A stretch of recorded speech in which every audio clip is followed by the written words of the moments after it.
Alright. Araw ng linggo. Happy Easter sa inyong lahat dyan, man. Cheers. Linggo namin. Trabaho pa rin.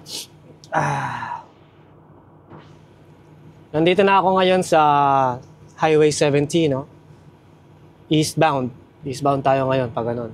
Or sa camera. Yan, pag ganyan tayo ngayon, eastbound. So, kakalagpas ko lang ng Effingham, Illinois. Hindi ko alam kung anong syudad na to, pero ito yung unang Loves. Actually, hindi ko alam eh, nakalimutan ko lang. Basta nandito na ako sa I-70 bago dumating ng Indiana. Malapit na ako sa Terre Haute. And pagkatapos nun, Indianapolis na, no? Pagkatapos ng Indianapolis, papunta na ng Ohio. Diyan sa US 24 ako dadaan. And then pag sa Ohio na, kagaya nga nung sinabi ko, didiretso tayo sa Sarnia, men.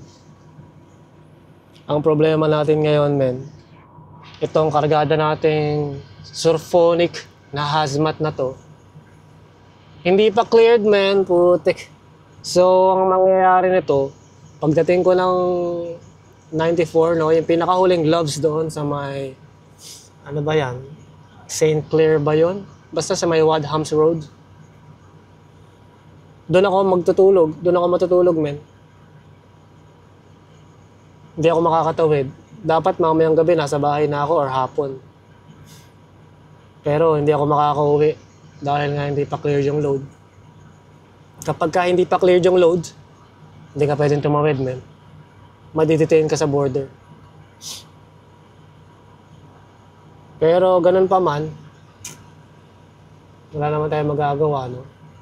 So yun, wala tayong magagawa kundi maghintay. Dahil lang nangyari yung broker, sinasabi niya, kailangan daw i-verify yung importer of records. Kailangan daw i-verify ng client yung importer of records, IOR. So ngayon, teka lang.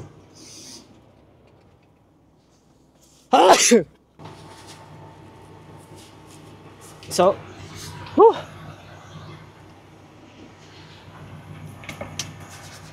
So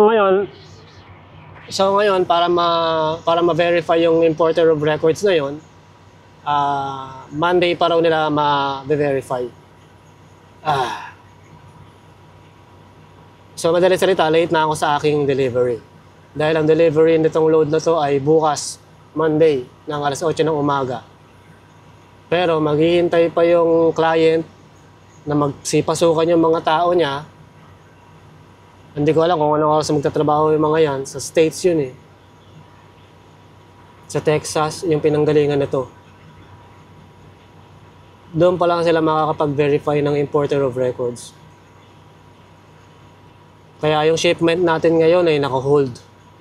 Naka-hold siya sa broker. Hindi nila maipadala, hindi nila mai-transmit sa CBSA. Dahil nga wala pa yung verification ng importer of records. So yun, malilate na nga ako sa delivery ko ng alas 8 ng umaga dahil yung border na yan sa Sarnia, mga 3 oras kalahati o 4 oras pa yan papunta ng Mississauga. More or less, mga tanghali o hapon na ako makakarating sa delivery. Ganun pa man, malamig na dito, men. Kaya pinilit ko rin tumawid ng Illinois para maramdaman ko ulit yung lamig. Hindi naman ganun kalamig na nanginginig ka. Saktuhan lang, parang Baguio, ganyan. So check natin ang truck bago tayo aalis, men. So nga pala, yung truck stop na hihintuan ko bago sa border, yung truck stop na hihintuan ko bago dumating ng border ay mga 7 oras. So 7 oras lang tayo magdadrive ngayon and tulog na ulit, hinto na ulit. Doon ako maghihintay na hanggang ma-clear yung ating cargo, yung ating shipment. Check natin ang ating truck. Paglalabas ng truck, siguraduhin na dala-dala ang spare key, nasa may spare key. Ay, kasasabi lang eh. Ito. Tsaka ito ang ating electric fan na gagamit na natin ngayon. Para hindi tayo mag-AC.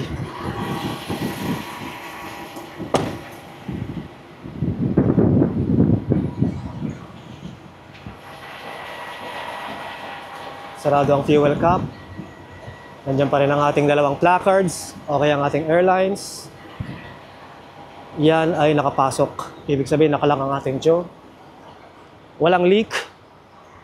Nandito ang ating placards. Dalawa pa rin. Nakataas ang ating legs. Nakastow ang handle securely. Ayos dito. Wala ring leak.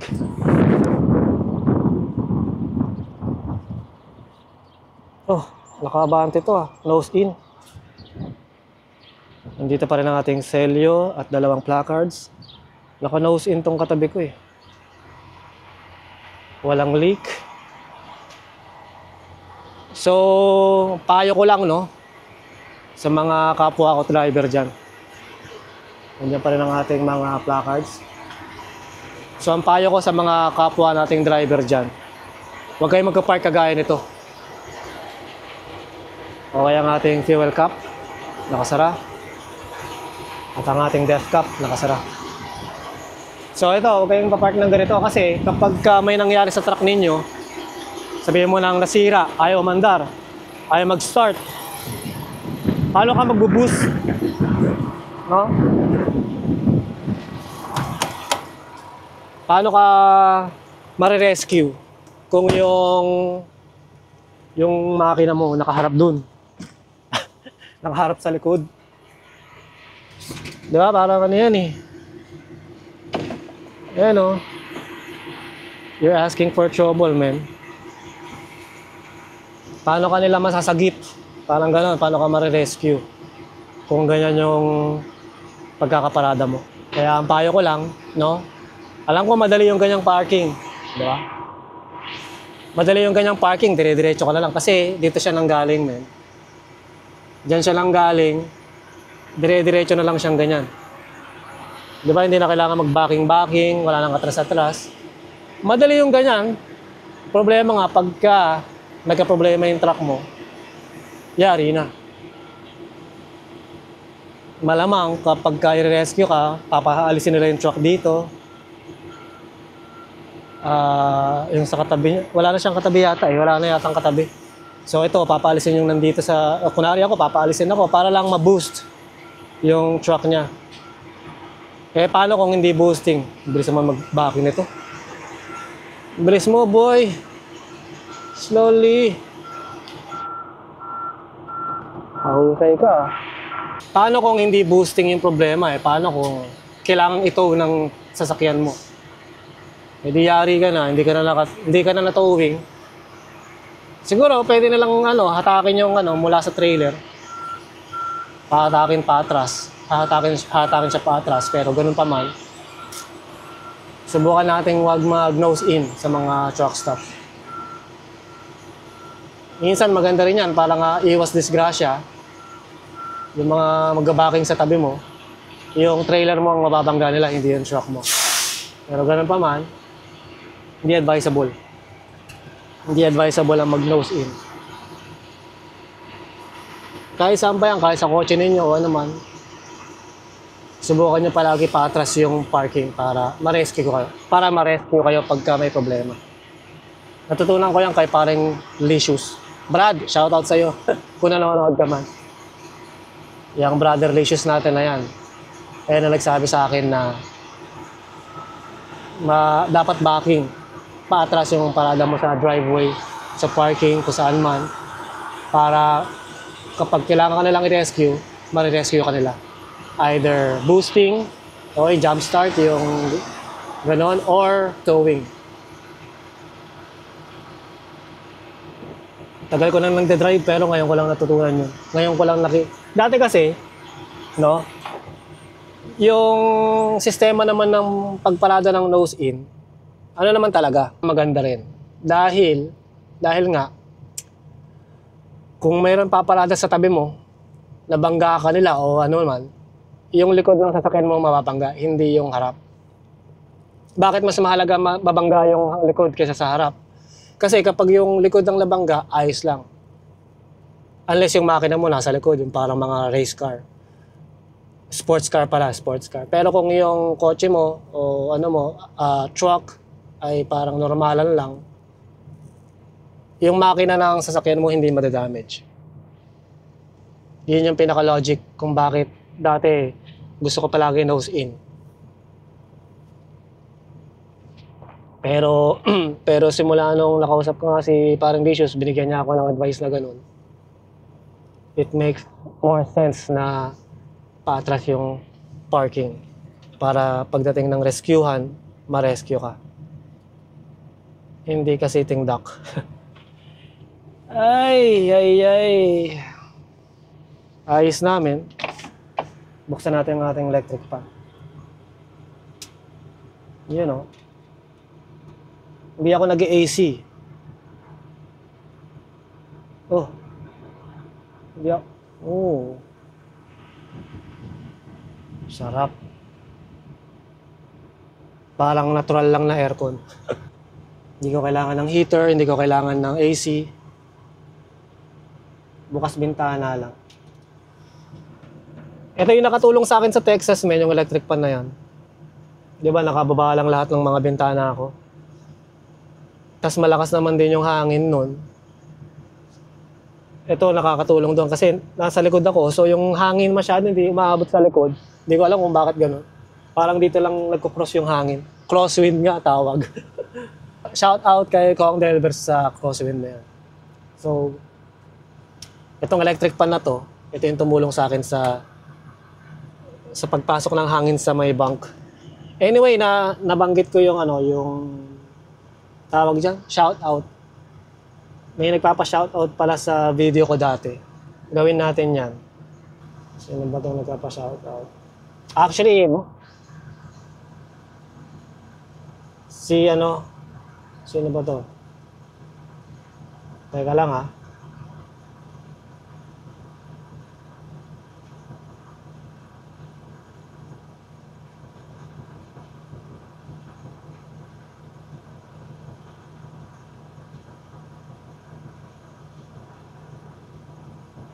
Siyempre, shoutout ko si Angelo Villanueva, men. Bagong tropa yan. Trucker sa Pilipinas. Si Requito Dabu 2908. Requito Dabu, shoutout sa'yo, men. Taga-Arayat, Pampanga raw siya. Actually, yung Arayat, malapit sa amin yun kasi yung sitio namin sa Pampanga, sa Mexico. Mexico, Pampanga. Taga doon kami. So, yung Arayat, malapit lang. Yung Anao, yun. A-N-A-O. Yun yung pangalan ng sitio namin. Anao, Mexico, Pampanga. Shoutout sa'yo, men.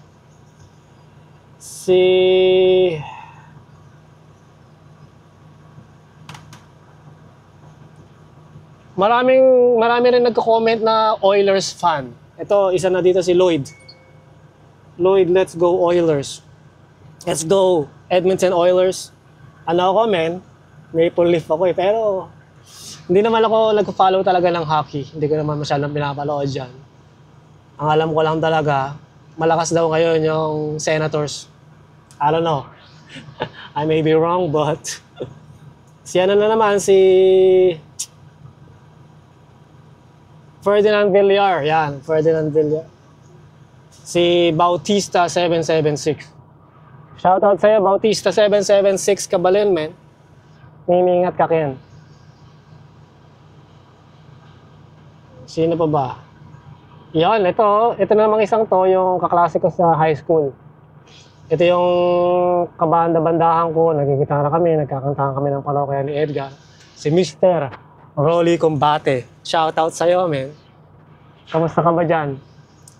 Nandiyan ka ba rin ba sa Galas? Galas ka ba? Hindi. Balik-balik o Sampaloc? Kamusta ka dyan, men?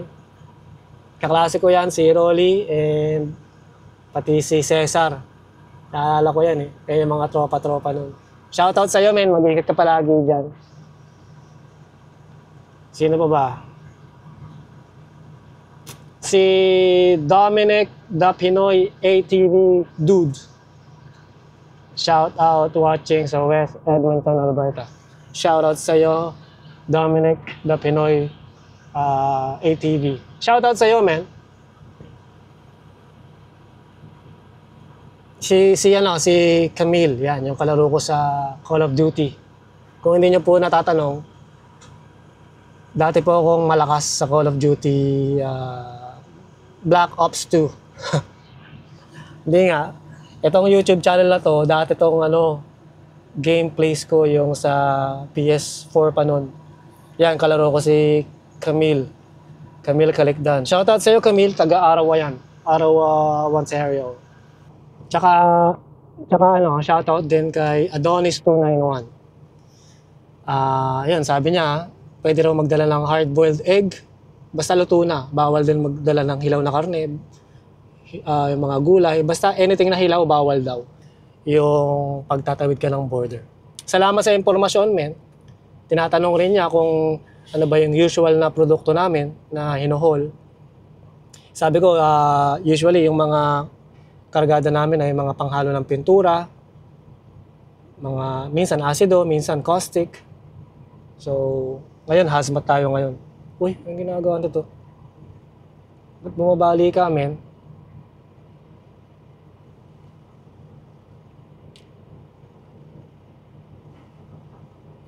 So anyway, gusto ko rin i-shoutout yung mga kasama kong driver dito sa company na to, no?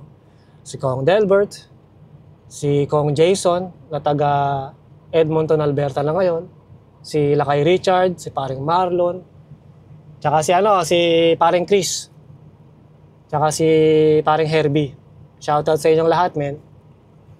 Kung hindi nyo po naitatanong, no, actually si Denver. Si Denver ang dahilan ng pagpasok ko sa tanker.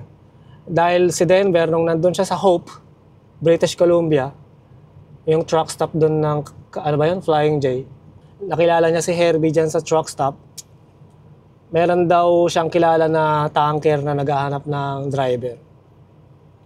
So ngayon, sabi ni paring Denver sa akin, tawagan mo to si Herbie, nakilala ko sa truck stop.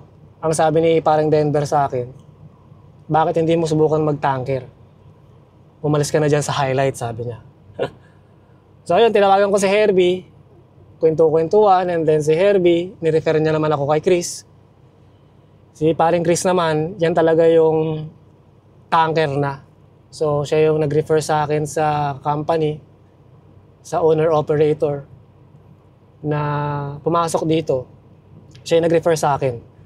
And si paring Chris, ex-policeman sa Pilipinas. So shoutout sa iyo, sir. Sir Chris and Herbie. Shoutout sa inyo, men.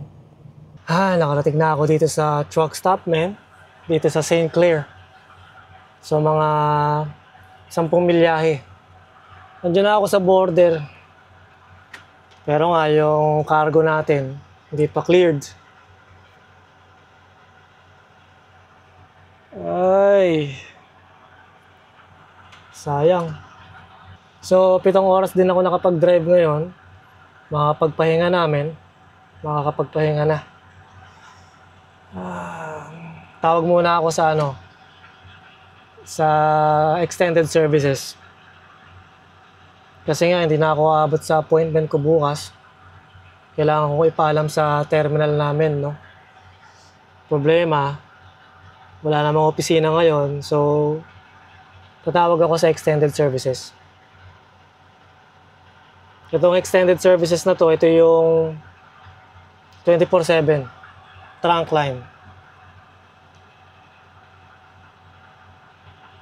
Hello. How are you? All right. Yeah. So I'm just calling in to inform you and our terminal that I won't make it for the appointment tomorrow. Okay, and what's the reason? Yes, my shipment is not cleared. So I got a hold of the broker and they were saying that the client needs to verify the importer of records. And according to the customer or the shipper, they said they probably be working on it tomorrow. So I don't know when I'm gonna be able to cross. And you said they stated they need the importer of, what was that again? Records. Record of importer? Yeah, importer of records is what they call it, IOR. Importer of record. Yeah, the broker said the client needs to verify that.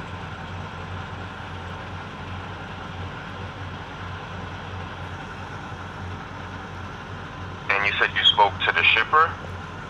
No, when the shipper, when I picked up the load last Friday, they said it's probably because of the holiday. That's why they couldn't provide me with an invoice. But my terminal already has invoice, so I'm not sure if that has anything to do with the importer of records. Gotcha. So basically, the shipment is on hold, and I'm just gonna wait for the broker or the client to verify the importer of records. Alrighty. Alright, I'll let them know. I appreciate it. You have a good one and happy Easter, bro. You're welcome. You too, sir. Thank you. Bye now. Ayos na, na-report na natin, men. Oras na para magpahinga. Maganda ang panahon dito. Mga 5 degrees Celsius, no? So magkapahinga na ako and tignan natin kung kailan makiklear tong load ko. Dahil wala, hindi ako makaka-cross. Hindi ako makabalik ng Canada. Dahil nga dyan sa IOR. Anyway, pahinga na muna ako and we'll see what's gonna happen next, man.